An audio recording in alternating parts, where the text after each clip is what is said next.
One of the toughest lessons Europe has learned from the conflict in Ukraine is that its thirst for Russian fossil fuels comes with a heavy price.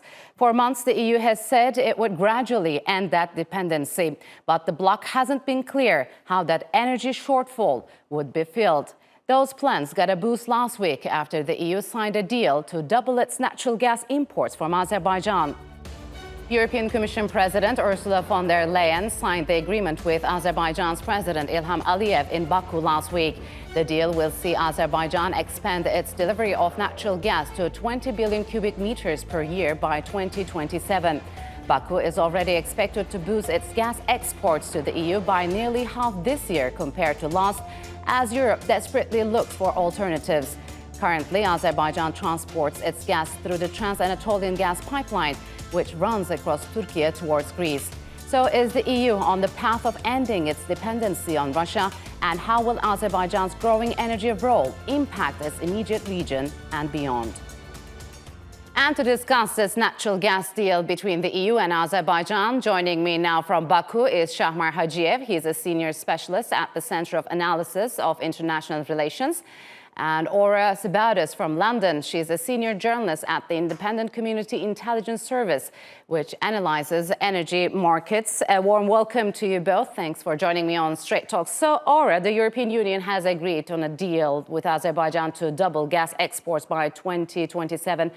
How significant is this deal?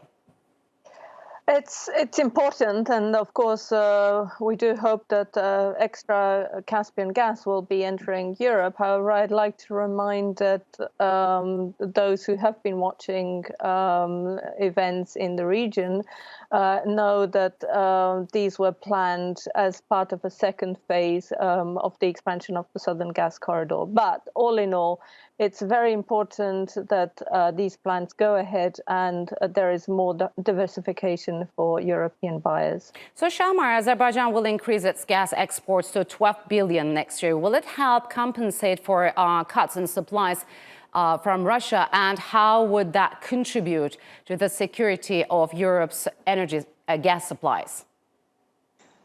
Thank you for having me on your program. Azerbaijani gas is very valuable and is very crucial for European Union, especially for Southeast European countries and Western Balkans.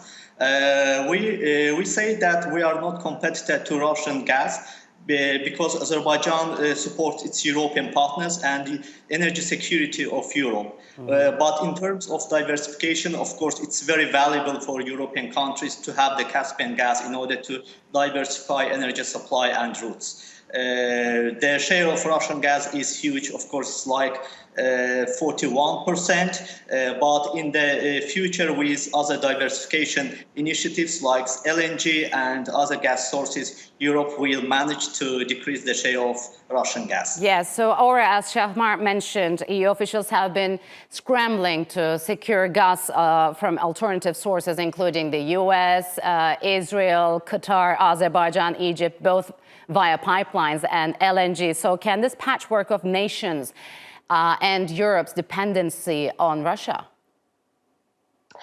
Yes, absolutely. In the mid to long term, absolutely. The problem is the short term, but in the mid to long term, yes, we, as you correctly point out, there are many countries that are being approached for additional supplies, Azerbaijan being one of them. We also know that the import capacity for liquefied natural gas is being expanded, and in fact, the first floating storage and regasification units are likely to arrive in the Netherlands very soon, then in Germany. So really, I think all these countries are making significant efforts to diversify away. So, Shahmar, could Russia, which recently shut down Nord Stream 1 due to scheduled maintenance, one day end its supplies of gas to the bloc altogether?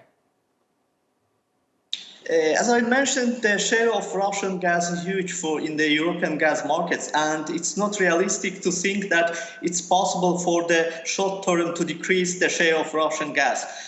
Only for the midterm and long term it's possible for European Union, and according to the Repower of EU plan and the Green Deal, European Union has certain initiatives, and the most important is their plan to eye on the reliable energy partners to get additional gas sources. Countries such as Azerbaijan and we mentioned other countries, mainly LNG sources, and I would emphasize that United States will play also a crucial role in this process. So, Ora, will Europe's efforts to diversify its suppliers be enough to get it through the winter without Russian gas?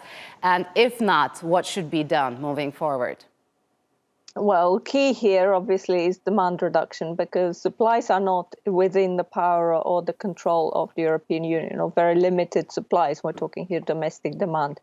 But domestic supplies. But demand is definitely within the control of the European countries, and I think even today there will be discussions on coordinating these efforts to reduce demand.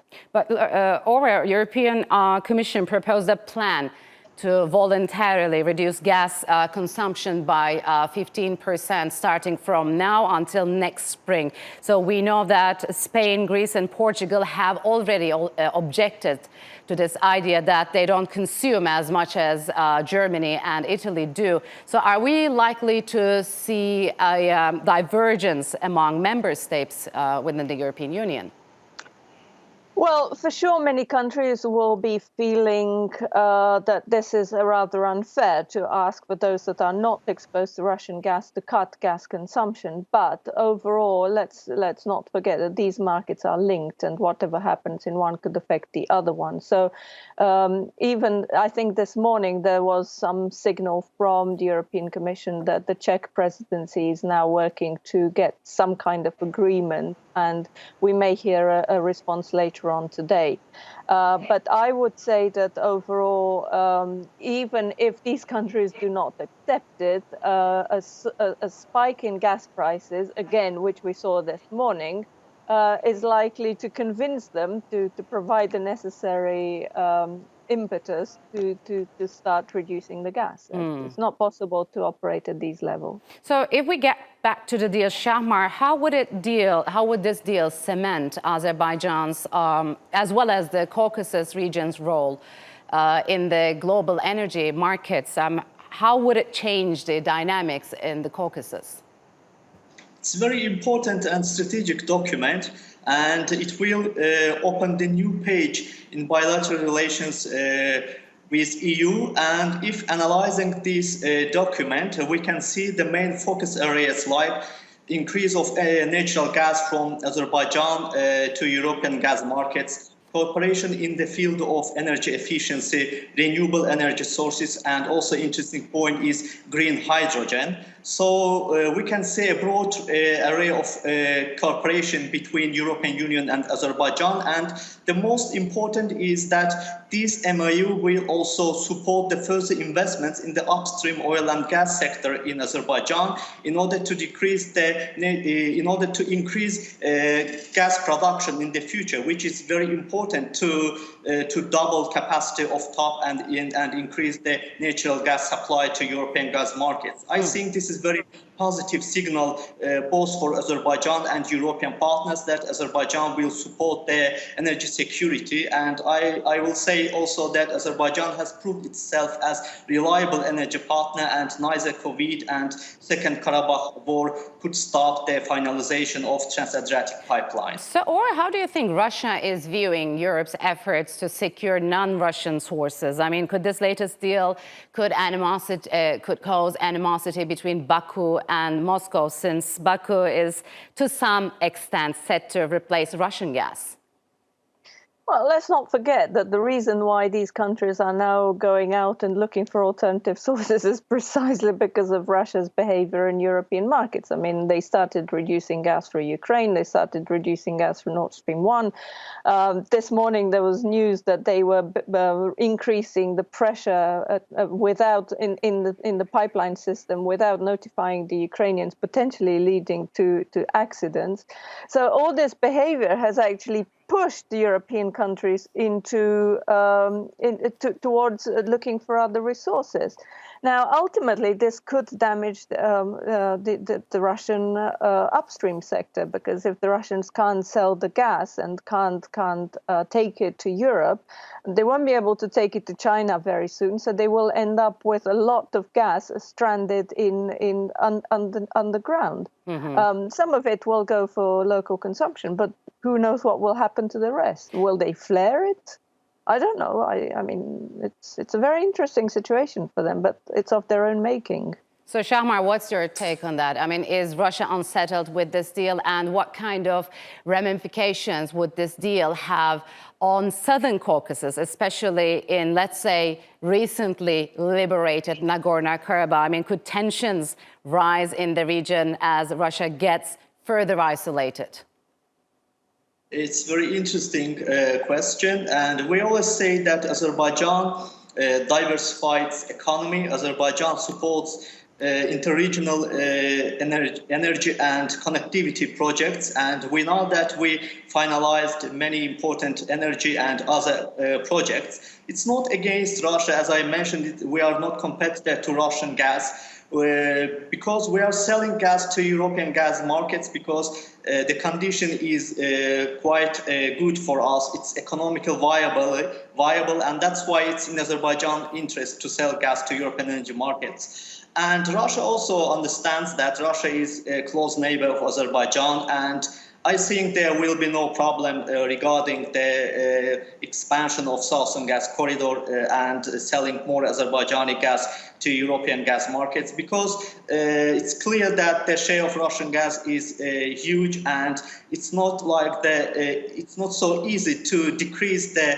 Russian gas dependency in the short term. That's why Europe will need some time to diversify energy supplies, because with even LNG, it's not so real. There is not so much capacity for LNG export to European gas markets.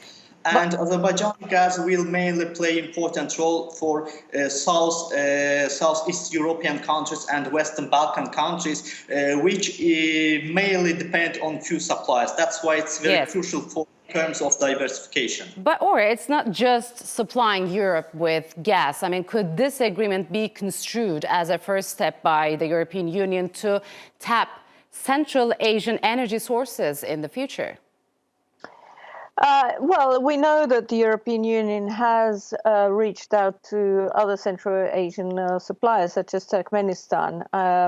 For sure, that they would like to see more Turkmen gas coming in. I suppose that will very much depend on Azerbaijan's cooperation with Turkmenistan on that front, and on building the famous Trans-Caspian pipeline.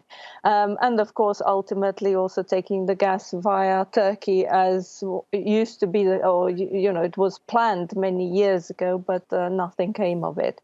Of course, the idea is there. It would be very good for it to materialize. Absolutely. All right, Ora and Shahmar, unfortunately, we'll have to leave it here. Thank you very much for joining me on Straight Talk.